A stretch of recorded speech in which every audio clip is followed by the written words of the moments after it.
Welcome to this segment of Win TV, sponsored by JP Morgan Chase. I'm your host of Let's Talk, Denise Rolark Barnes, publisher of the Washington Informer. And today we're thrilled to be joined by Aja Clark, the Chase Community Manager here in Washington, D.C. Hi, how are you? Hi, Aja, how are you? I'm doing well. How are you? Good to be here. You're wonderful. Thank you. I'm doing well. And thank you for speaking with me today about Thank you. your role as the Chase Community Manager here in Washington, D.C. I mean, your job is not just about banking. And we've had a little brief conversation. So I know that you are fully engaged in the community and really trying to make a difference in the lives of the residents of our city.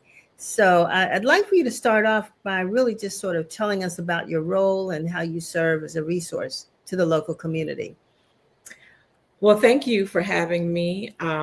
So at Chase, Chase is committed. I'm committed to being a force of good in the community that I serve. And Chase overall, and all of the communities that they serve, they want to be a force of good. So the vision is that the bank is empowering individuals, families, businesses, and just the next generation to kind of have financial health, the tools that they need for success.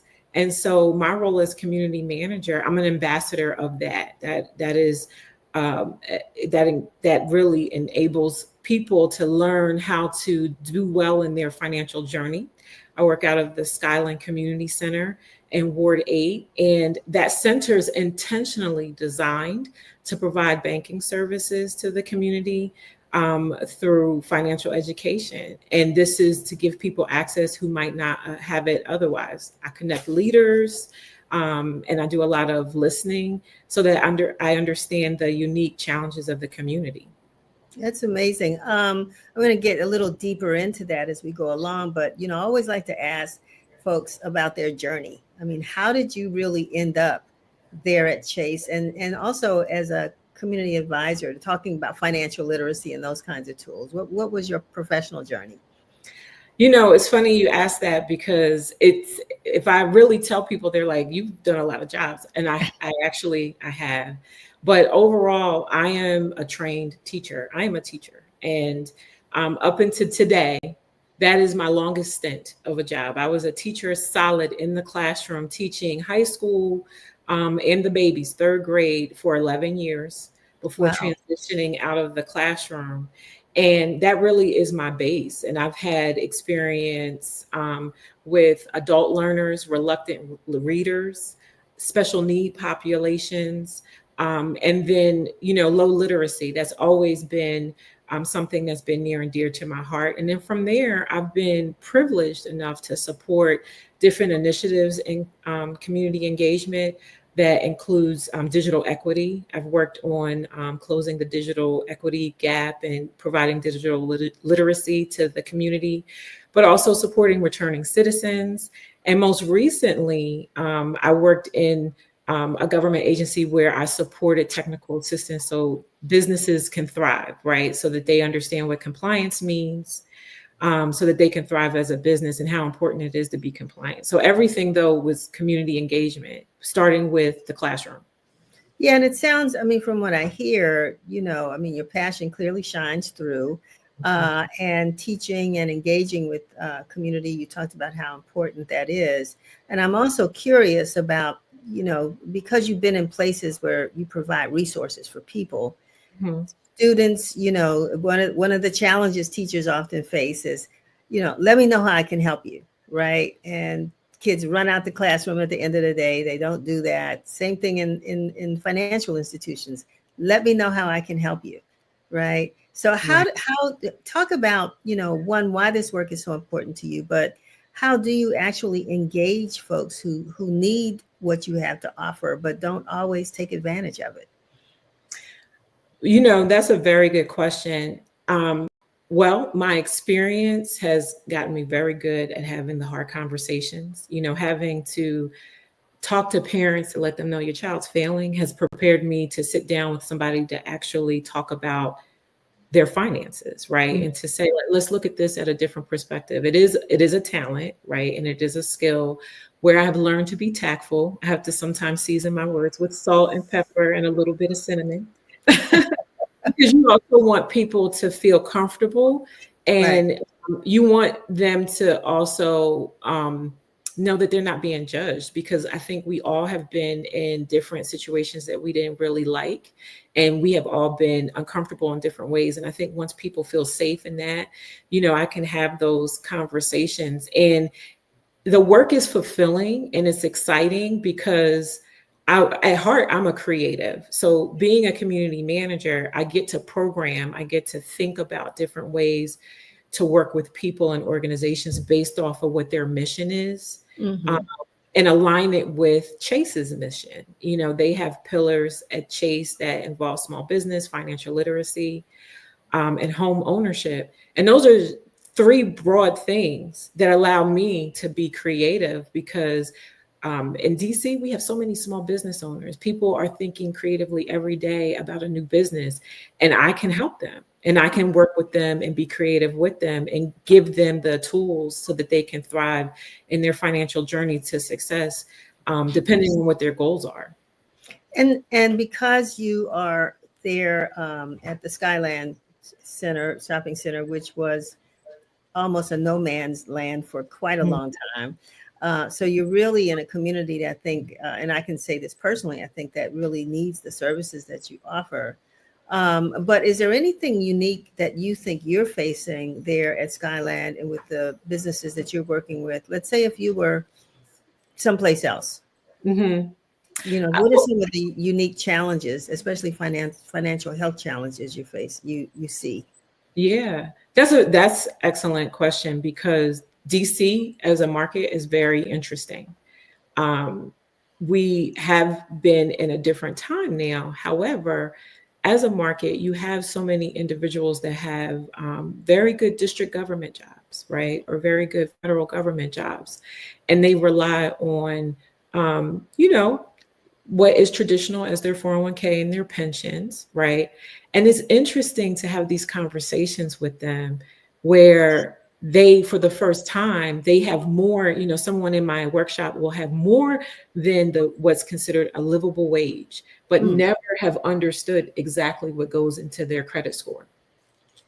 And that's something that interesting. like I show them for the first time, and they are just doing what is apropos for their credit score. They're paying their bills on time, and they're wondering, well, why can't I get over the hump? And it's because they don't know the factors of their credit score. Or one thing that happened most recently this summer, we had a back to school campaign.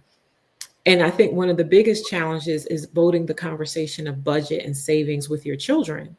The district, again, is very unique. They provide programming for youth employment as early as 14. And so I've talked to parents who are sitting with their children, and they're like, I should have had this conversation when I was my child's age. And I'm like, well, you can start it now, right? Because if your child now has income coming in, this is the perfect time to sit down and explain to them how they should be looking at their finances and how they should be saving, so that when they get a little bit older, perhaps they become an authorized user on an account. They're 18 years old now, and they are looking at credit differently because they've been taught the value of money earlier, right? And those are the two biggest things that stand out to me as challenges that now are becoming triumphs. That's what I was going to ask because as they say, the slogan is you can take a horse to water, but you can't make them drink. Yeah. And so you're doing the water part, but are they actually drinking or consuming the information that you're giving and adjusting their habits so that I mean, I'm just curious about what kind of feedback you're getting. I do get really good feedback. I think as I continue to grow in the role, having joined the firm recently, I'm getting good feedback and seeing how their eyes are opening, right? And that's encouraging to me, knowing it reminds me of when I was a teacher, when I would see the light bulb go off with my student, and they're like, "Oh, I get it now, Miss Clark." Now I see them, they're like, "I had no idea I could do that. I had no idea that's the reason why." I also know, because of my work, that sometimes you have to be patient. And I may have individuals that come to my workshop more than once, more than twice. right? Because they need it to stick and they need to hear it again. And sometimes with the information, they may not have had the question or the comfort level to ask the first time around. But that's a win as well, too, because that's what I'm here for, to do this work. And for some people, the journey is much longer than others, depending on where they are in their circumstances. But that's okay, because I know this work needs to get done. So I keep encouraged based off of that. So you mentioned workshops. Let's talk about those. I mean, what are you offering at Chase at Skyland? What kind of workshops are you offering? And tell us a little bit about that. Sure. So every first and third Tuesday of the month at Okay. the branch at Skyland Community Center, I have a financial health workshop. We call it Scalable Solutions. And I welcome the community to come. It's free. You can register ahead of time. If you drop in the branch, they have the information, or they can, come the same day. So that's the first and third Tuesday of every month. And we cover everything: investments, small business workshops, budget and saving, understanding your credit, even intro to banking. Next week, I will be with East River Family Strengthening Collaborative for a virtual session. Nice. And they can register for that. And I'm very flexible. So sometimes you can come to me, I can work with the organization, or we can be online, a virtual session, which is great. And next week, September 10th at 6 o'clock, I will be going over understanding the bank and how to budget and save. So we're going to have a great conversation with East River Family Strengthening Collaborative. And I actually work with them twice a month as well. So it sounds like, because you're doing some virtual workshops, you don't have to be necessarily have to be a Chase customer. Is that correct? No, actually, this is free to everyone. All of my workshops are free, and I can collaborate with organizations, and it's free. There's no charge. We can come to the organization, like I mentioned, a nonprofit, if they have a space. I have a space as well, and so they can come to me. And then if it works good for, the organization's demographic to be online, we understand people work during the day. They have children, right? And they might need to a little bit multitask. We can do things online as well. And that provides like a larger reach. That's amazing. And so does Chase have a website where people can see the calendar of events upcoming workshops there? Yes, forthcoming. And so, I would love to share that with you. I know for right now, next week with East River, you can go on East River's website to register. And I would, gladly give my email address, which is my name at chase.com. So it's AJA.Clark, CLARK at chase.com. And someone can just reach out to me and I can provide them my monthly offerings as I grow the position, to make sure that I have a Rolodex to share out with folks for our calendar. So AJ, is what you're doing new? Because it sounds exciting, and it sounds, but it sounds like you're building at the same time. So where are we with this? Well, what's new about my position is that I'm all of DC now. So initially, this position was designed for East of the River. Okay. And the focus was Wards 7 and 8. So now I'm building out for the entire district. And so I'm all around the district working with organizations throughout each month to have these workshops. And so whether you're in Ward 4 or 5, 3 or 1, and you have an audience that you feel like would benefit from estate planning, investments, or budget and savings and credit, I can speak to them. So that's the building part. But this is not a new position. This is something that has been around now for about 4 years, and is still moving throughout the states. The expansion will be in 48 states where there's a branch, basically. Wow. And I'm one of many. I'm one of many. fantastic, and we're lucky to have you here because of your concern and dedication to the community. Before we go, I just have to ask because we're facing some very difficult challenges right now. And so, in your conversation with folks, are there some things that you're hearing that now Chase is saying we need to address this? I know people. You talked about government employees that make good salaries, but then a lot of them have lost their jobs. And I'm just wondering if you're hearing some things that are causing you to kind of go back to the drawing board and say we need to add this as something to address the needs of the community. Well, I think what's nice, to be frank, is that people are now interested in pursuing some of their goals that were entrepreneurial, right? Because they have time and space. And I think that can be looked at as a good opportunity, right? And so I have been able to talk to people who have said, I think I want to vary my income. I would like to have more streams of income.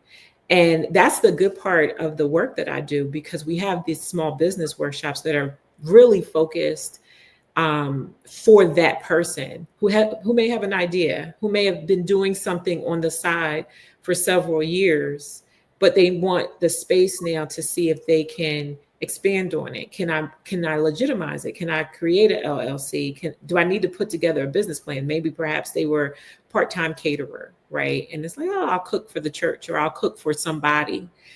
But they actually are good at it and they've been trained and there's more there.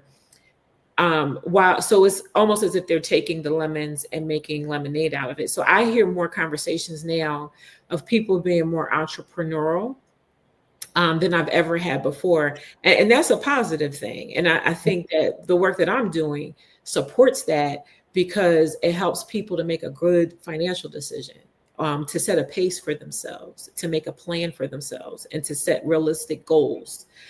So that they can be successful given the time that we are in financially. That's amazing. I've heard a lot of people say the same thing. And actually, we have a colleague who has been a public relations professional for years, but on the side, he was doing kickboxing for his own physical health.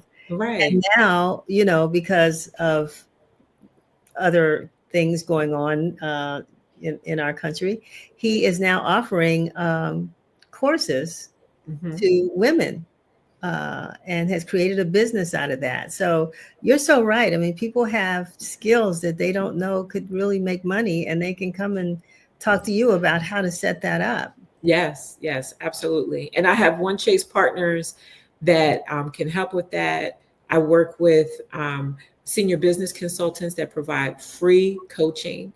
And they are introduced to those in my workshops, those individuals that provide that free coaching, and they can come and ask questions. It's really a really nice wraparound service that's free.